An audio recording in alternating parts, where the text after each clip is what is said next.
திண்டுக்கல் மாவட்டம் பழனி அருகே ஒட்டன்சத்திரம் சட்டமன்ற தொகுதிக்குட்பட்ட மானூர், நரிக்கல்பட்டி, கோரிக்கடவு, தொப்பம்பட்டி உள்ளிட்ட கிராமங்களில் முன்னாள் வனத்துறை அமைச்சர் திண்டுக்கல் ஸ்ரீனிவாசன் தீவிர பிரச்சாரம் மேற்கொண்டார். திண்டுக்கல் நாடாளுமன்ற தொகுதியில் அதிமுக கூட்டணியில் போட்டியிடும் எஸ்டிபிஐ வேட்பாளர் முகமது முபாரக் ஆதரித்து முன்னாள் அமைச்சர் திண்டுக்கல் ஸ்ரீனிவாசன் பிரச்சாரம் மேற்கொண்டார்.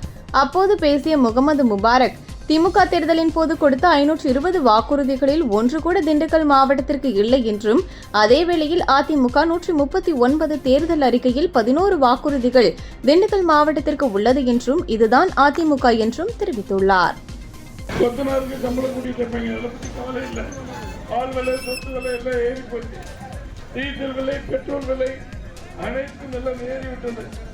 அதே போல மத்திய அரசாங்கம் ஆளுநர் நரேந்திர மோடி அவர்கள் ஆட்சியில் இருக்கிற ரயில் கட்டணம், விமான கட்டணம் எல்லாம் இருக்கிற அத்தனை பிரச்சனையை ஏற்படுத்தி 520 வாக்குறுதியை கொடுத்து எந்த நன்மையும் செய்யாமல் மக்களை ஏமாற்றுகிற திமுக உத்தமர்கள் போல வேஷமிட்டு மறுபடியும் இங்கே வந்து தேர்தல் இருக்கிறார்கள்.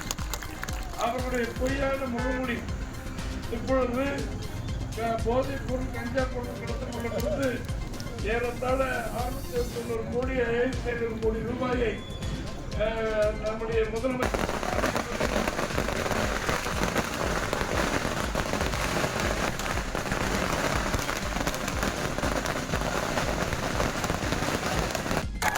நேரம் வரும் காத்திருந்து பாடு ராஜா, அஞ்சி அஞ்சி ஓடியது போதும் ராஜா, இனி ஆற்று வெள்ளம் போல நின்று பாடு ராஜா. நம்ம யாருக்கு பயப்படணும்?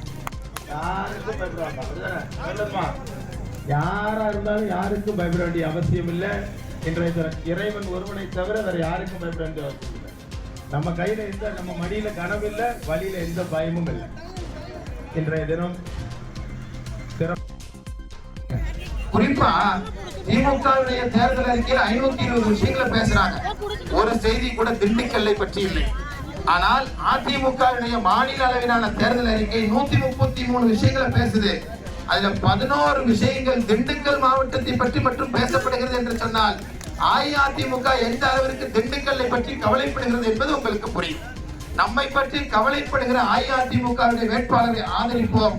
நம்மை பற்றி கவலைப்படாத திமுக அதனுடைய கூட்டணி கட்சியுடைய வேட்பாளரை புறக்கணிப்போம் என்கிற முடிவை இன்றைக்கு நாம் எடுக்க வேண்டிய அவசியம்.